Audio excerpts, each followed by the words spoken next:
레위기 19장 1절로 8절까지의 말씀, 우리 다 같이 한 목소리로 합독하겠습니다. 여호와께서 모세에게 말씀하여 이르시되 너는 이스라엘 자손의 온 회중에게 말하여 이르라. 너희는 거룩하라. 이는 나 여호와 너희 하나님이 거룩함이니라. 너희 각 사람은 부모를 공경하고 나의 안식일을 지키라. 나는 너희의 하나님 여호와이니라. 너희는 헛된 것들에게로 향하지 말며 너희를 위하여 신상을 부어 만들지 말라. 나는 너희의 하나님 여호와이니라. 너희는 화목제물을 여호와께 드릴 때에 기쁘게 받으시도록 드리고 그 제물은 드리는 날과 이튿날에 먹고 셋째 날까지 남았거든 불사르라. 셋째 날에 조금이라도 먹으면 가증한 것이 되고 기쁘게 받으심이 되지 못하고 그것을 먹는 자는 여호와의 성물을 더럽힘으로 말미암아 죄를 당하리니 그가 그의 백성 중에서 끊어지리라. 아멘. 레위기 17장부터 시작되어진 성결법전, 17장이 서문과 같은 역할을 하고 18장에서부터 본격적인 구체적인 내용들이 전개되어지면서 오늘은 19장입니다. 19장의 전체 내용은 다양한 율례들을 담고 있기 때문에 이름 붙이기를 사회윤리 이렇게 이름을 붙이기도 합니다. 사회윤리, 생활윤리 이렇게 되어져 있는데 19장의 여러 내용들을 보면 모든 이제 율법 전체를 짧게 요약해서 보여주는 것 같은 내용을 담고 있고, 레위기 19장의 내용들 하나하나들은 십계명과 매우 또 연관이 되어 있고 십계명과 매우 밀접한 내용으로 구성되어져 있다는 특징이 있습니다. 성결법전, 특히 사회윤리, 생활윤리를 이렇게 하나님께서 또 19장 정도의 내용 가운데에 추려서 따로 말씀해 주시는 이유가 있겠죠. 우리의 믿음, 우리의 신앙은 반드시 여러분 윤리적인 틀 안에 담겨져서 드러나고 고백되어진다라고 하는 것들을 우리는 꼭 기억해야 됩니다. 여러분, 윤리는 시대 바뀌어요. 윤리는 장소에 따라 바뀔 수 있습니다. 그러나 그때 바뀌어진다 하더라도 우리가 살고 있는 그 시대 사회 안에서 우리 윤리의 부분을 늘 우리 기억을 하고 우리가 가지고 있는 신앙과 우리의 가지고 있는 선한 뜻들이 우리 대한민국 사회에서 누구라도 인정하지 아니할 수 없는 윤리적인 틀에 담겨져 있어야 한다라는 것들도 우리는 기억을 해야 될 것인데, 그렇다고 해서 우리가 믿음과 윤리가 같은 것이냐 동급이냐 그런 것은 또 아니겠죠. 우리가 가지고 있는 신앙은 윤리를 반하는 게 아니라 윤리를 극복하는 것이고 윤리보다 훨씬 더 높고 윤리보다 훨씬 더 큰 것을 바라보며 살게 하는 능력이라는 것들을 여러분 기억하셔야겠습니다. 그래서 오늘 우리가 나와 있는 이 사회윤리, 생활윤리들을 통해서 우리가 가지고 있는 그 믿음이 얼마나 우리와 우리 주변을 아름답게 해 나가는 것이냐라고 하는 것들도 우리 고백하는 통로가 되고, 하나님의 백성으로서의 품격, 예수 그리스도의 향기를 드러내는 또 귀한 통로가 윤리적인 요소가 된다라고 하는 것을 우리는 기억을 하고, 우리가 이런 부분들 가운데에 신경을 쓰고 내 것으로 삼아 나아가는 것도 한 가지, 우리가 여호와 하나님의 백성이기 때문이다 라고 하는 사실도 여러분 기억해야 할 것입니다. 그래서 레위기 19장의 사회윤리, 생활윤리에 대한 이야기들을 해 나아가실 때에도 하나님께 제일 먼저 선언하시는 것은 하나님 스스로 말씀하시기를 내가 누구냐? 내가 누구이니 나의 백성 너희들은 어떻게 되어져야 한다 라고 말씀하시는 거죠. 그것이 오늘 본문의 2절입니다. 우리 2절 읽어보겠습니다. 시작. 너는 이스라엘 자손의 온 회중에게 말하여 이르라. 너희는 거룩하라. 이는 나 여호와 너희 하나님이 거룩함이니라 라고 말씀하셔요. 그래서 너희 우리 보고 거룩하라 하시죠. 거룩하다, 구별되어져 있다. 이 세상의 모든 사람들, 이 세상의 사상들, 이 세상의 문화들, 이 세상의 모든 것들로부터 별도로 구별되어져 있는 독특한 나의 백성이다 라고 하는 것을 여러분 우리는 꼭 기억을 해야 됩니다. 그걸 거룩하다라고 하고, 하나님은 이 세상 가운데 살아가는 그의 백성들에게 말씀하시기를 너희는 거룩하라 말씀하십니다. 왜 그렇습니까? 나 여호와 너희 하나님이 거룩함이니라. 하나님이 거룩하니 하나님의 백성들은 하나님을 따라 이 세상 가운데 거룩해야 된다. 이 세상과는 다른 가치관 속에 살아가는 것이고, 이 세상과는 다른 사상 속에 살아가는 것이고, 이 세상과는 다른 윤리 속에 살아가는 것이고, 이 세상과는 다른 목적과 다른 동기를 가지고 살아가는 것이라는 사실들을 여러분 우리는 꼭 기억해야 되는데, 이 세상과 다르다는 게 목적이 아니고, 이 세상과 우리가 다른 이유는 무엇 때문이다? 여호와 하나님, 예수 그리스도, 성령의 인도하심. 이 세상은 이 세상의 가치를 따라, 육적인 가치를 따라 살아가는 곳이고, 그 안에서 우리는 왜 구별되어진 거룩한 사람들인가? 이 세상의 육적인 가치를 따라 살아가는 사람이 아니고 하나님께서 우리에게 보여주시는 선한 뜻을 쫓아 살아가는 사람들. 그래서 우리는 여러분 세상과 이 세상 사람들과 다른 가치관을 가지고 살아가는 사람들이에요. 그러니 여러분, 그 다른 가치관이 낳는 우리의 삶의 모습과 윤리가 있는데, 이것은 이 세상이 우리에게 이야기하는 것보다 훨씬 더 높은 차원, 훨씬 더 높은 수준의 것이 되어져야 한다는 것을 또한 우리는 기억을 하는 것입니다. 당연하죠. 하나님의 백성은 하나님의 다스리심을 받기 마련이고, 하나님의 다스리심을 받으면서 하나님의 백성들은 하나님을 닮아가요. 하나님을 닮아가면 닮아갈수록 이 세상에서는 낯선 존재들이 되는 거죠. 그 모양을 다 가리켜서 거룩이라, 이렇게 성경은 한 단어로 이야기를 하고 있습니다. 그러면 이 세상은 어떻게 돌아간다 하더라도 우리가 이 세상 가운데 가지고 있어야 할 거룩함의 일면이 뭐냐 이야기를 시작하시면서 첫 번째로 이야기하는 게 부모님을 공경하는 거예요. 십계명도 마찬가지죠. 하나님에 대한 경외심을, 하나님을만을 위한 경외심을 십계명 제1계명으로 이야기한다면, 부모에 대한 공경을 하나님은 또 우리 사회윤리의 첫 번째 덕목으로 우리에게 말씀하신다는 사실을 우리는 기억을 합니다. 그래서 3절에 이렇게 말씀하시죠. 너희 각 사람은 부모를 경외하고 나의 안식일을 지키라. 나는 너희의 하나님 여호와이니라.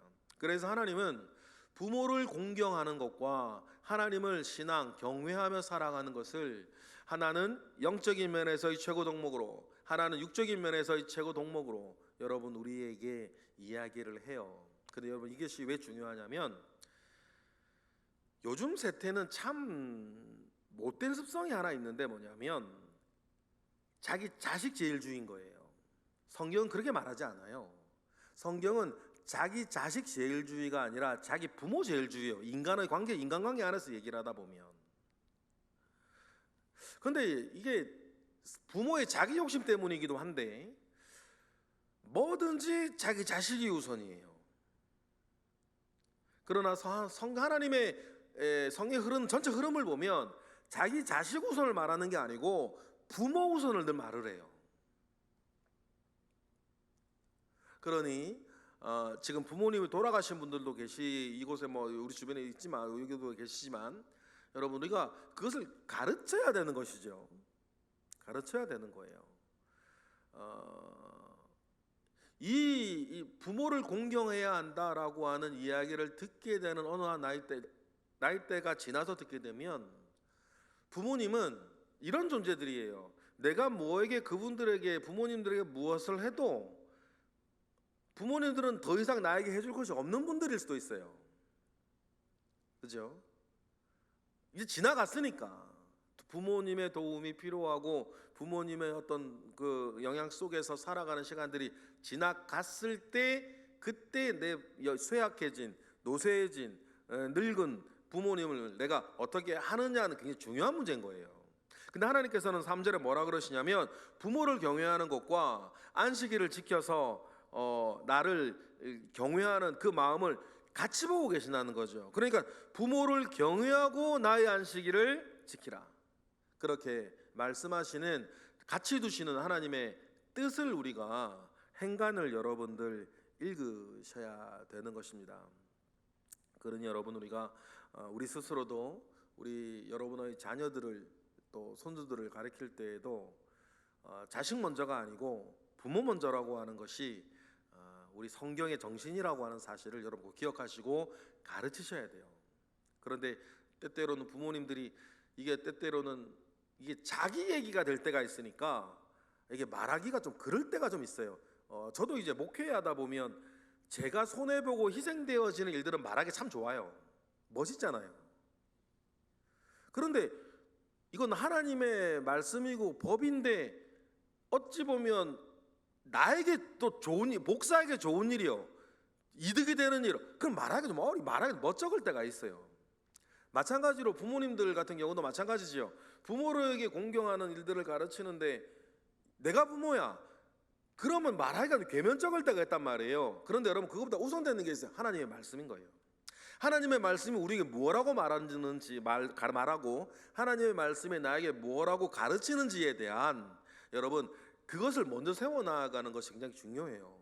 그래서 하나님은 오늘도 딱 본문의 3절에도 딱 말하고 있는 것처럼 부모 공경과 하나님을 경외하는 것은 하나님 스스로 같은 궤를 두고 말씀을 하신다. 그렇다고 해서 우리가 오해하지 말아야 되는 것은 하나님을 경외하는 것과 부모를 공경하는 것이 뭐 같은 궤라고 하여서 하나님과 부모가 동급이냐, 그런 건 아니에요. 그런 건 아니지만 영적으로 우리가 하나님을 경외하는 것과 육적으로 부모를 공경하는 것은 같은 궤를 가지고 있는 우리의 사회윤리의 기초다라고 하는 사실들을 우리는 꼭 기억을 하셔야 되겠습니다.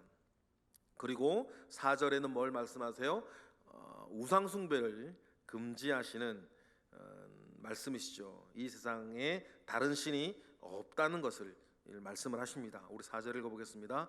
너희는 헛된 것들에게로 향하지 말며 너희를 위하여 신상들을 부어 만들지 말라. 나는 너희의 하나님 여호와이니라. 눈에 보이는 우상, 때로 눈에 보이지 않는 우상,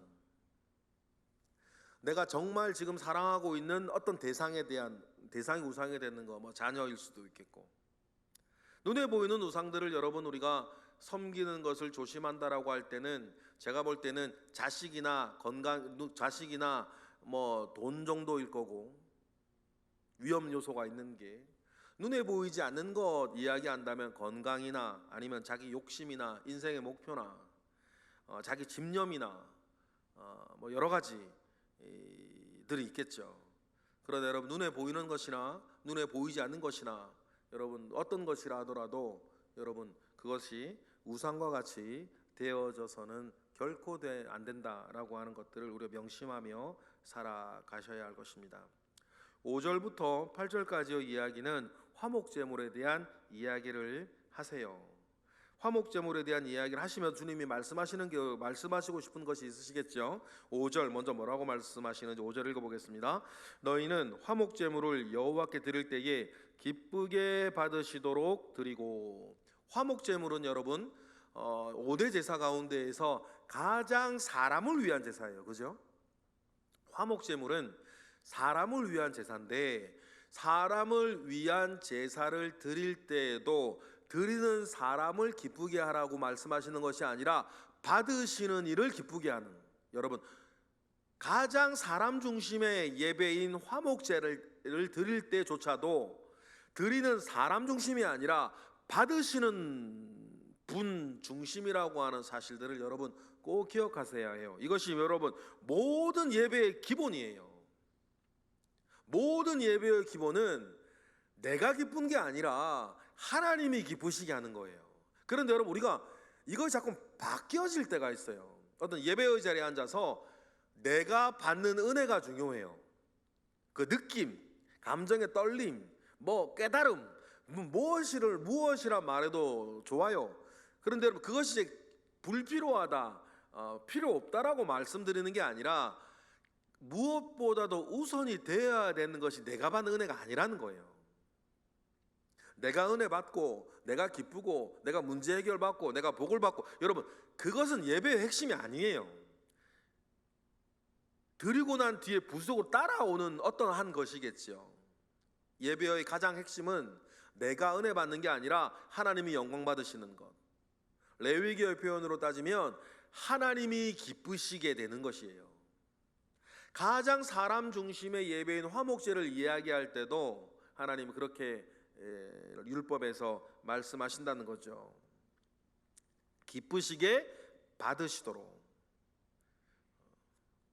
그래서 이게 사람 중심이냐 하나님 중심이냐를 화목제를 통해 이야기하실 때에 셋째 날에 조금이라도 화목제물의 제물을 먹는 거예요. 6절 7절 우리 레위기 시작할 때 화목제 얘기했지만 감사제, 서원제, 화목제 드릴 때 제일 오래도록 먹을 수 있는 그런 화목제도 있었죠.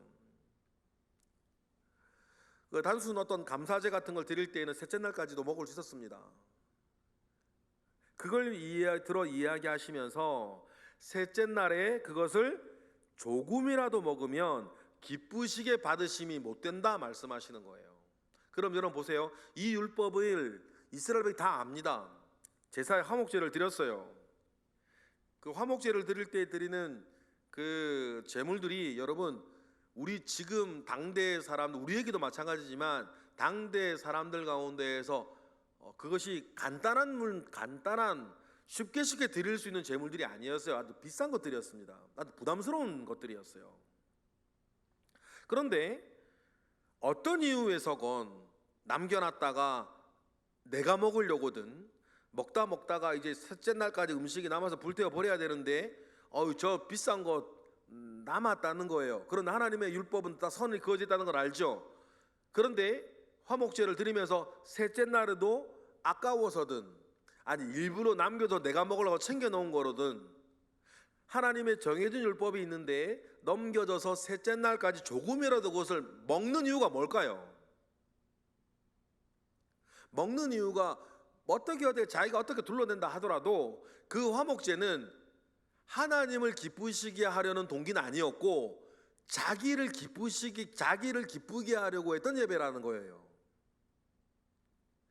자랑을 하든지 뽐내든지 아깝든지 인색함으로 드리든지 어떤 것으로든지 하나님이 분명히 정해놓은 룰이 있는데 룰을 어겨서 드리는 그 모든 것들은 화목제라 하더라도 하나님을 위한 게 아니라 자기를 위한 예배였다는 건데 자기를 위한 예배를 여러분 하나님이 기쁘시게 받지 않는다는 거예요.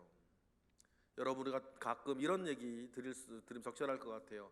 선물과 뇌물은 같은 떡상자라도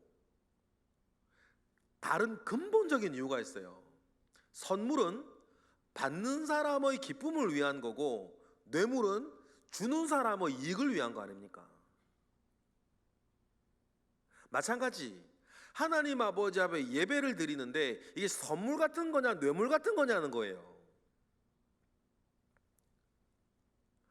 그러니 하나님께서 가장 사람 중심의 화목제를 이야기하면서도 이것이 너희들을 위한 것이 되어지지 아니하고 예배를 받으시는 이를 위한 것이라고 하는 사실들을 하나님은 매우 강조하십니다. 그래서 8절과 같이 이야기하실 정도죠. 8절 읽어보겠습니다. 그것을 먹는 자는 여호와의 성물을 더럽힘으로 말미암아 죄를 담당하리니 그가 그의 백성 중에서 끊어질 것이다. 자기 중심의 신앙생활, 교회생활, 예배생활 하는 사람으로 인해서 예배의 정신이 흐트러지고 이런 것들이 마치 전염병과 같이 다른 사람들에게 퍼져가가지고 전체 예배를 자기 중심들을 자기들을 중심들의 예배를 드리고, 거기에 예를 들어서 우리 오늘 현대의 예배로 따지면 예배 인도자들이나 설교자들도 하나님의 뜻을 밝히는 것보다 어떻게 사람들을 기쁘게 할까, 인기 끌까, 칭찬 들을까, 여러분 이런 관점 속에서 설교를 하고 예배를 인도하기 시작하면 그 예배를 하나님이 기뻐 받으시겠냐는 거예요. 그러니 하나님께서 사람 중심의, 자기 중심의 예배를 드리는 사람들에 대해서 백성 중에서 끊어지고 그들의 죄를 담당할 것이다 라고 이야기하시는 이유들을 우리는 좀 깊이 헤아려 보아야 할 것입니다. 그러니 하나님 중심의 예배를 드려야 하고 사람 중심, 자기 중심의 예배를 드리지 말아야 합니다. 자기 중심의 예배를 드리는 사람은 하나님을 자기 욕망을 채우기 위한 도구화시키는 사람들이에요. 기복신앙이 위험한 가장 큰 이유가 이겁니다. 자기와 자기를 위해서 하나님도 도구화시키는 것이죠. 그래서 기복신앙이 가장 위험한 것은 하나님의 이름을 빗대서 자기의 종교심을 채워나가는 그런 것들이죠. 겉으로 보면 비슷해요. 그러나 중심은 자기를 위한 것 아닙니까? 하나님은 이용해 먹는 거고. 그런 신앙은 여러분 은밀한 우리 신앙의 대적으로 절대로 여러분 그런 신앙 가짜들이에요. 그렇게 신앙생활 하시면 안 되는 거죠. 그런 것들을 하나님께서 드러내는 그 도구로 화목제, 가장 사람 중심의 화목제를 이야기하시면서 사람 중심이 아니라 하나님 중심의 예배를 드릴 것에 대해서 우리에게 말씀하십니다. 이러한 것들이 우리의 일상생활의 중요한 영적 원리요 윤리라고